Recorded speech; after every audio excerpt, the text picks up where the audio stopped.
जय श्री हरि। आप सभी को प्रतिभा तिवारी की तरफ से सादर प्रणाम। आज अक्षय तृतीया है, जिसको कहीं कहीं आखा तीज भी बोलते हैं।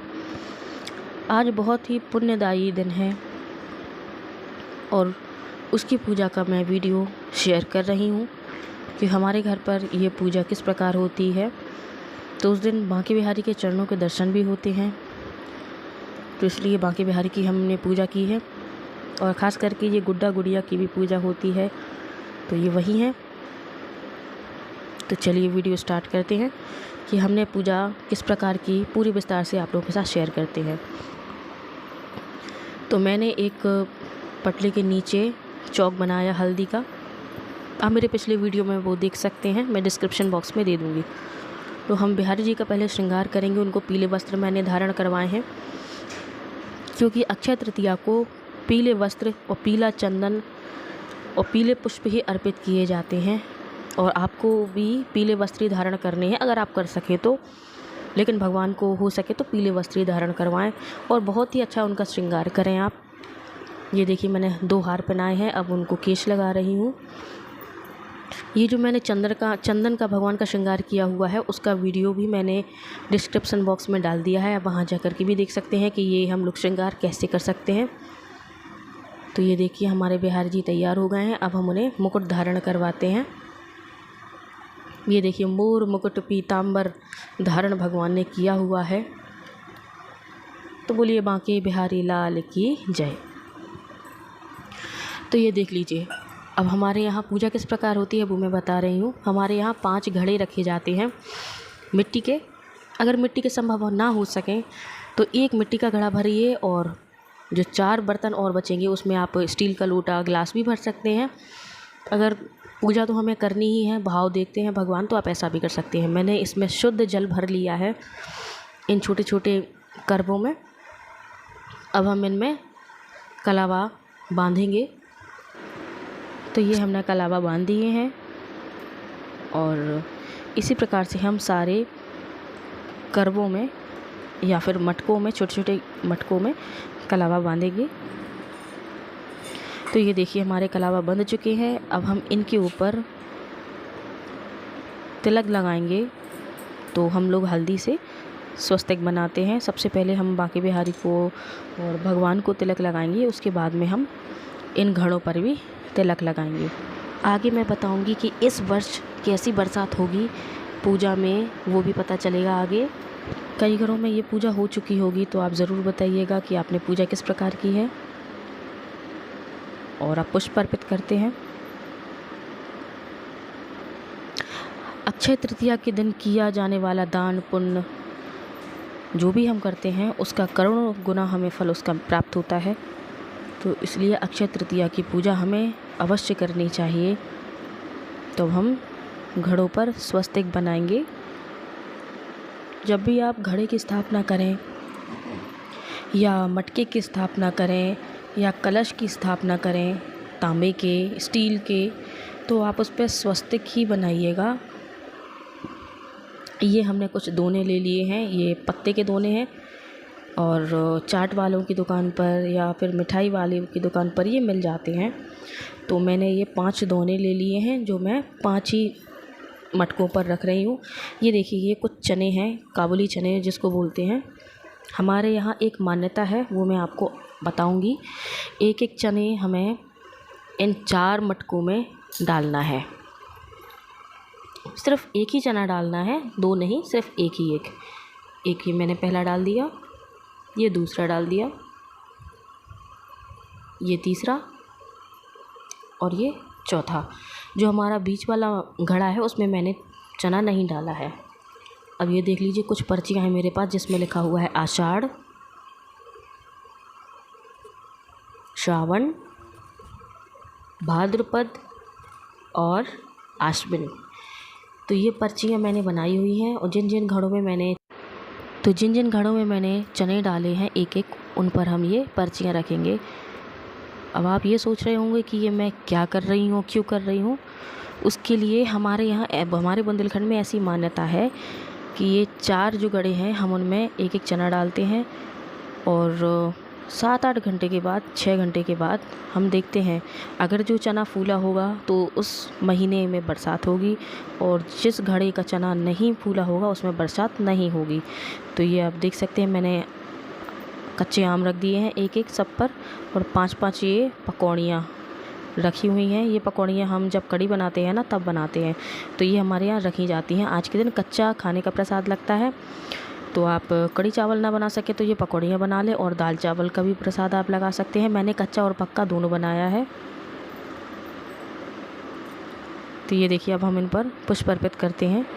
अक्षय तृतीया के दिन ज़्यादातर सभी घरों में दान पुण्य बहुत होता है। मंदिरों में शरबत बांटा जाता है, और घरों में भी कन्या भोजन होता है। तो ये अक्षय तृतीया पर बहुत ही दान पुण्य किया जाता है। फिर हम शाम को ही देखेंगे कि चने कैसे हमारे फूले हैं। अब ये देखिए, ये भीगी हुई दाल है जो हमारे यहाँ भिगोई जाती है। चने की दाल है जिसको मैंने 5 घंटे पहले भिगोने के लिए रख दिया था। ये फूल गई है, इसका पानी हटा करके अक्ति के दिन इसका भी प्रसाद लगाया जाता है, और सभी लोगों में इसको बांटा जाता है। तो ये चने की दाल हम गुड्डा गुड़िया के पास ही रखेंगे। ये देखिए, ये प्रसाद की थाली है जिसमें हलवा, पूड़ी, सब्ज़ी और कुछ पकौड़ियाँ हैं, और कच्चे में मैंने ये दाल चावल बनाए हैं। अब हम इनका प्रसाद लगाते हैं। प्रसाद लगाने के लिए थोड़ी थोड़ी सी पूड़ी 5 बार तोड़ेंगे। ये देखिए, मैंने तोड़ ली है। इनका हम प्रसाद लगाएंगे कि आओ भोग लगाओ मेरे ठाकुर, सब कुछ अमृत कर जाओ मेरे ठाकुर। अब हम आचमन करवाएंगे। आचमन का मतलब ये होता है कि थोड़ा सा जल हमें आचमनी में लेना है, और उसको खाने की पे फिर आना है, कुछ इस तरीके से। अब हम अक्षय तृतीया की कथा पढ़ेंगे। तो पहले इसका पूजन करेंगे। तो मैंने ये कुछ तिलक लगाया है, और फिर पुष्प अर्पित करके उनको प्रणाम करके और हाथ में कुछ पुष्प लेकर के कथा पढ़ते हैं। तो हमारी कथा हो चुकी है। तो जय बिहारी की, लक्ष्मी नारायण भगवान की जय। अब हम हवन करते हैं।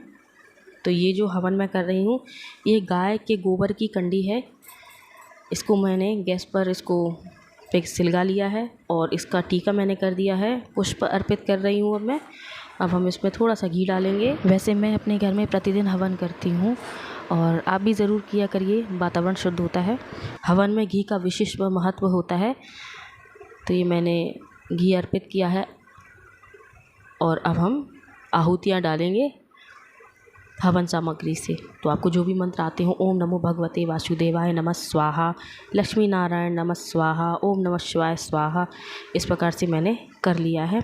अब जो हमें प्रसाद बनाया था उसका थोड़ा सा टुकड़ा हवन कुंड में भगवान को प्रसाद के रूप में चढ़ाएंगे, और अब आचमन करवाएंगे।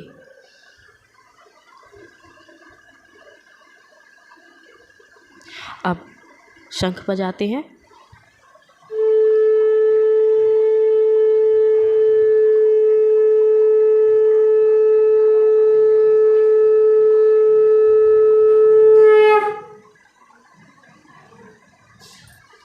तो चलिए हम अब आरती शुरू करते हैं। ओम जय जगदीश हरे, स्वामी जय जगदीश हरे, भक्त जनों के संकट क्षण में दूर करे। ओम जय जगदीश हरे। तो ये हमारी आरती हो गई है। मैंने भगवान को भी आरती दे दी है। अब हम फिर से आचमन करवाएंगे, और भगवान को पंखा से सेवा करेंगे, चमर ढुलाएंगे जिसको बोलते हैं। ये मोरपंख मार्केट में बहुत आसानी से मिल जाता है। जहाँ पर भगवान के सामान मिलते हैं शॉप पर, वहाँ ये मिल जाता है। तो आशीर्वाद लेते हैं भगवान का। और अब हम माला कर लेते हैं। पूजन के बाद आप एक बार आचमन फिर से करवाएं। आशीर्वाद लें भगवान का। और पूजन के बाद समय निकाल करके आप माला भी करें। वीडियो पसंद आ रहा हो तो प्लीज़ इसको लाइक शेयर एंड सब्सक्राइब कर लीजिएगा। जय हो। तो ये देखिए हमारी पूजा किस प्रकार से हुई। आज का दिन बहुत ही पवित्र, बहुत ही पावन है। आज ही सतयुग और त्रेता युग का आरंभ भी हुआ था।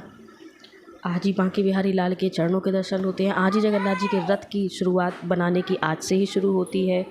और आज लक्ष्मी नारायण जी भगवान की पूजा का विशेष महत्व होता है। तो ये देखिए हमारे यहाँ लक्ष्मी नारायण ही आए हैं हवन कुंड में। तो बोलिए बांके बिहारी लाल की जय, राधा रानी की जय। अगर आपको मेरा वीडियो पसंद आता है तो प्लीज़ इसको लाइक शेयर और सब्सक्राइब ज़रूर कर लीजिएगा और बेल आइकन को भी प्रेस कर दीजिएगा, जिससे आने वाले मेरे नए वीडियो का नोटिफिकेशन आप तक पहुंच सके। तो ज़रूर कर लीजिएगा। और डिस्क्रिप्शन बॉक्स पे मैंने पूजा से संबंधित और भी वीडियो डाले हैं, आप वो भी जा कर के देख सकते हैं वहाँ से। तो अब हम माला कर लेते हैं। तो जो भी आपका गुरु मंत्र हो, अगर आपने दीक्षा ली हुई हो उसका जाप करें, नहीं तो ओम नमो भगवते वासुदेवाय का भी आप जाप कर सकते हैं। आज के दिन जप तप यज्ञ दान का विशेष महत्व होता है। तो हमें चने को डाले हुए लगभग 7 घंटे हो चुके हैं। 7 घंटों में हम देखते हैं हमारे चने कैसे गले हैं और हमें पता चलेगा। ऐसी मान्यता है कि कौन से महीने में कैसी बरसात होगी। तो ये हम आषाढ़ वाले मटके का चना उठाते हैं और देखते हैं कि ये कैसा फूला है। तो ये देखिए ये कुछ ज़्यादा नहीं फूला है, तो हम इसको अलग कर देते हैं और मटके चेक करते हैं। ये आषाढ़ का है।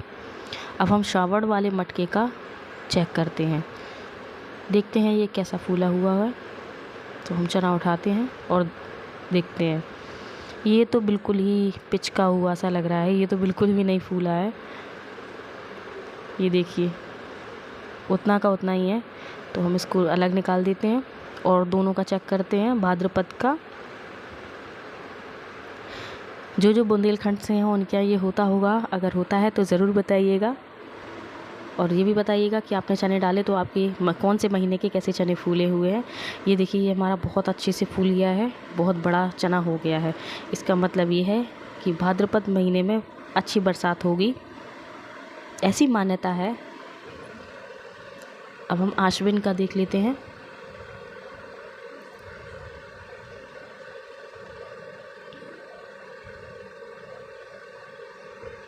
ये देखिए आश्विन का भी फूला हुआ है, तो मतलब आश्विन में भी बरसात अच्छी होगी। तो आप देख सकते हैं आषाढ़ में थोड़ा फूला हुआ है, श्रावण का जो है वो बहुत पिचका दिख रहा है मुझे। ये देखिए ये कम फूला हुआ है, हल्का सा फूला है ये, मतलब इसमें कम बरसात होगी आषाढ़ के महीने में। और ये श्रावण का हमारा बिल्कुल दबा हुआ है, उतना का उतना ही है, तो इसमें बरसात नहीं होगी। भाद्रपद का बहुत ही अच्छा फूला हुआ है हमारा चना, ये देखिए कितना बड़ा हो गया है।